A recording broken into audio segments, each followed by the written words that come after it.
অতি দুৰ্ভাগ্যজনক আমি গৰিহণা দিছোঁ।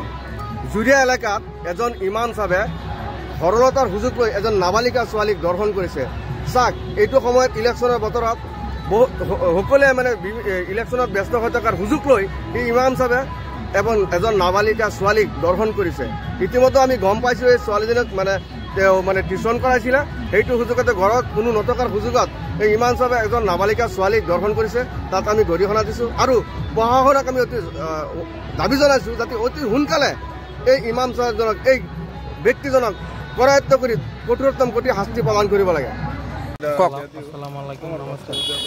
আজি চাওক, যি ইমামজনে যি ঘটনাটো কৰিছে, আজি 14 বছৰীয়া ছোৱালী ৰেপ কৰিছে। ৰেপ কৰি পেলাই আজি আমাৰ ৰাজ্যৰ পৰা আমি এটা কথাই দীক্ষা দি আছোঁ যে আমাৰ জুৰিয়া থানাৰ পৰা সিহঁতে গৈ আনিছে, উঠাই আনিছে গৰাজান আৰক্ষীৰ পৰা। আমি এটাই দাবী আৰক্ষী এই ভাৰপ্ৰাপ্ত বিধায়ক যে আমাৰ এনেকুৱা দুৰ্কাণ্ড যে আৰু ইমামসকলে কৰিব নোৱাৰে, এইটো আমি উচিত তদন্ত